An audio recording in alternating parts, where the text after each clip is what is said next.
Hey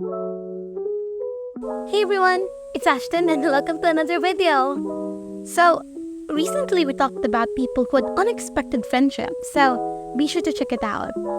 It's a fun one and I know you would enjoy. And what do you guys think about my new outfit today? Leave a comment about it in the comment section. Now, in this video, we will be talking about one of the best revenge stories, and I'm pretty sure you will love the last one. So, sit back, relax, and put your headphones on, grab a snack, and let's dive right in. So, back when I was a wee kid, we lived across in a popular public pool in a tiny street, so parking was premium.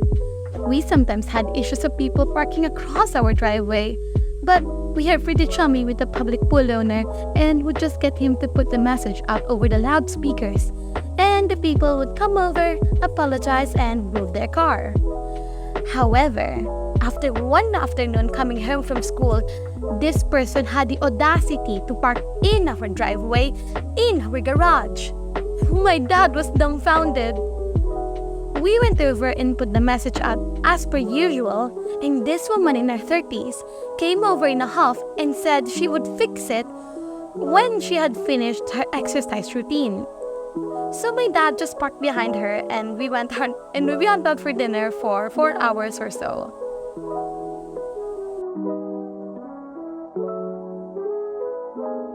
Wait, so the lady just helped herself and park on your own driveway and own garage? Isn't that like trespassing? She just helped herself like she owns the place. I mean, the dad could just call the police on her, but I appreciate the pettiness. She was pissed, but the story did not end there. She kept doing it, usually 2 to 4 times a month. Eventually, my dad would not think twice about parking her in and letting her out at her own leisure. No problem by us, lots of problem by her. She once called the police on us, to which they just told her to not park on a private property and wrote her a citation.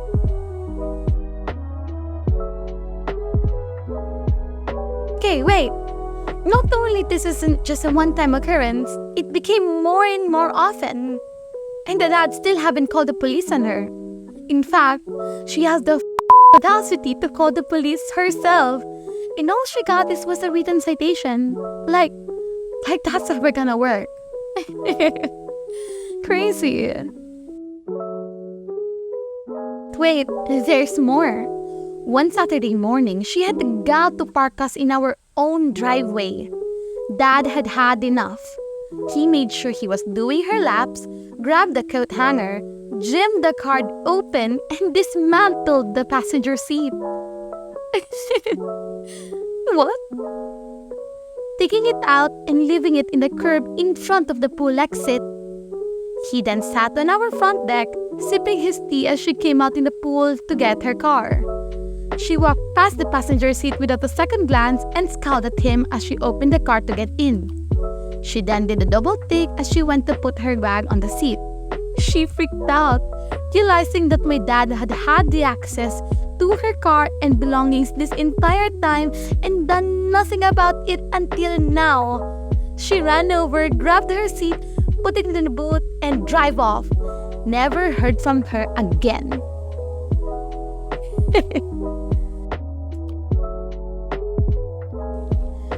So, wow.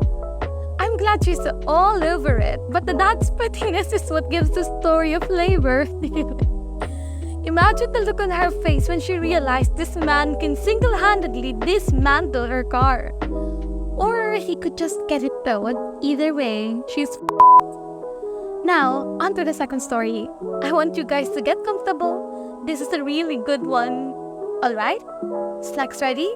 Alright, let's dive right in. In 1973, my parents had enough money to build a little ranch house in the country. The small bank in town approved the mortgage and the bank signed a contract to give Bob the money to build the house. As it turns out, Bob was overbooking himself all over town, leaving his clueless minions to do the actual work. The build took longer and longer, with more and more work having to be ripped out and redone. We are not talking about the wrong paint color and needing up some wonky trim here. The architect forgot to fully erase a line on the blueprints, and the framers built the wall through the bathtub. My mother was told, don't put anything heavy in the kitchen cabinets, because they were attached to the drywall, not the studs, using a few roofing nails through the back of each cabinet. The garage door opening was framed into the living room instead of towards the driveway, and so on. So what's happening here is, this family wants to build a house, and after all the signage works from the bank, they called upon the ones assigned to build the ranch house itself. But it was absolute like absolute trash. You will see more of it later, especially with this Bob guy. When the bank's representative showed up for the final inspection, my parents met him in the front yard and refused to sign off Bob's work. Then the representative became angry, as the bank had paid Bob a lot of money. He strode in the front door and pulled down the doorknob, whereupon the entire door, casing included, fell on him.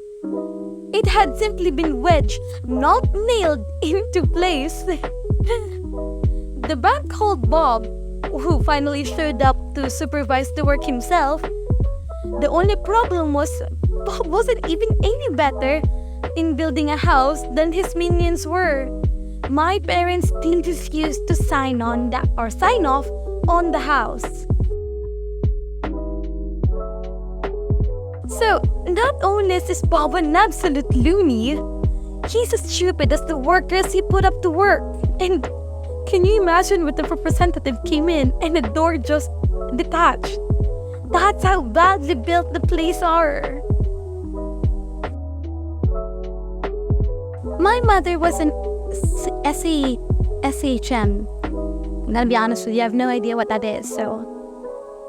Yeah, in a nasty rental with 2 tiny children while my dad was working 2 jobs while this was going on.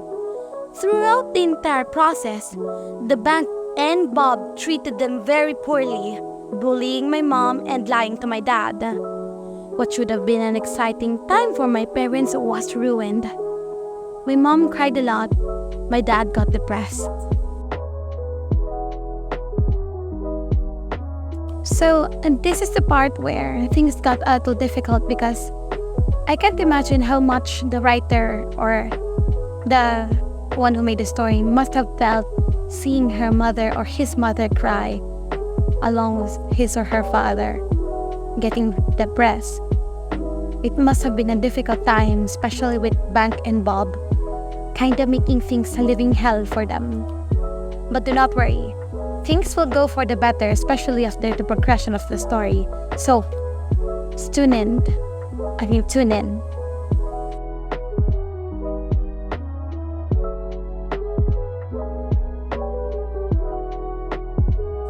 Finally, the bank threatened my parents with foreclosure, and Bob threatened to sue my parents for breach of contract because the bank refused to pay him any more money. Sucks to suck. So, my exhausted parents went to an attorney to give him the rundown. Plumbing, electrical, tiling issues, the whole sorry mess. My parents were scared.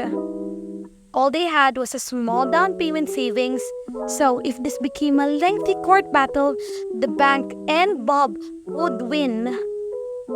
The attorney, Tom, he will be an important figure later, so keep in mind and remember his name.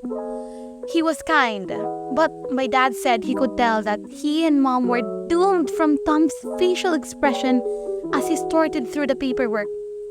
Then, abruptly, Tom smiled. "Let's get everything together for a meeting," he told my parents. "Tomorrow." At least that's what I thought he sounds like.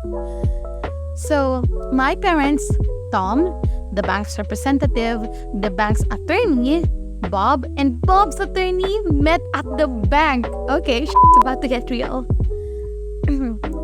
So, Tom Tom didn't give anyone else time to begin. He said, "Well, my clients decided they no longer want this house.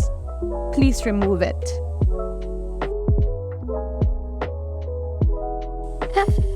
The sheer confidence of the lawyer, like he already has this case on the bag, which in this case, a literal case, because he's a lawyer and stuff like that.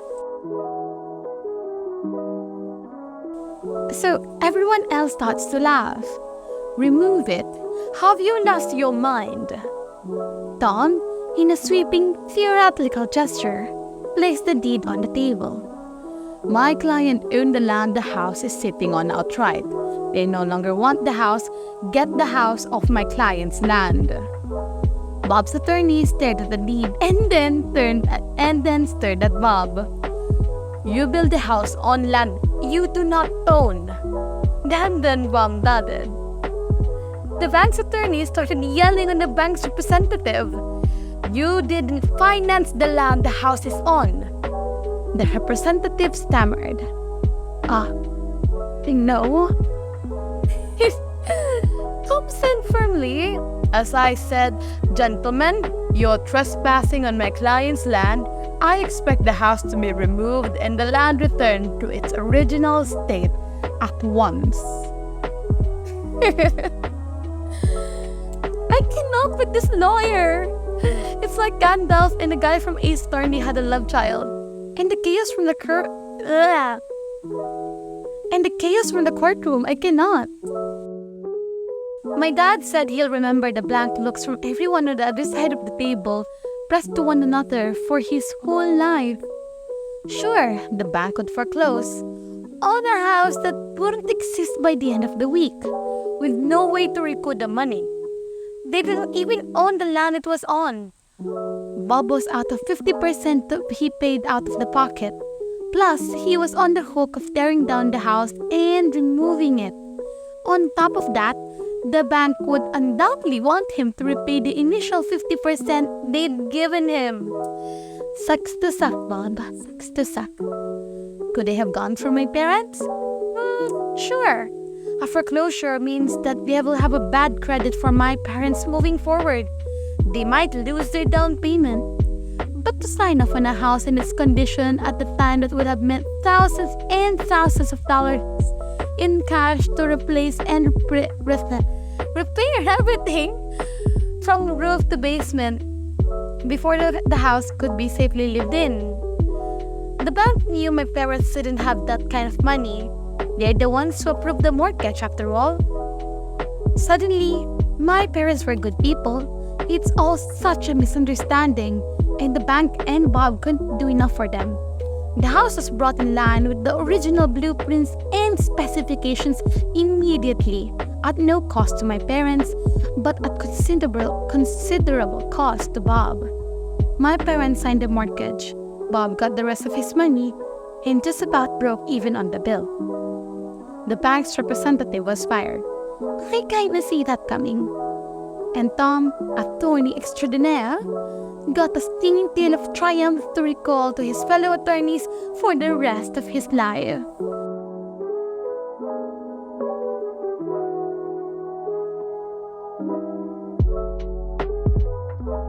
So, that's a wrap.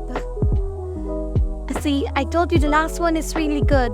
And I'm glad his parents sorted things out. And the sheer chaos that must have happened in the courtroom is hilarious.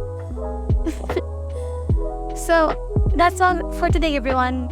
I do hope you enjoy. And if you want to watch more of my content, be sure to leave a like and subscribe. And if you want to watch some of my previous videos, you can stop by my channel and give it a check in the description below. I will see you guys next time, and always remember, keep on smiling, keep on moving forward. It's important. I will be posting soon for new content, so I'll see you there.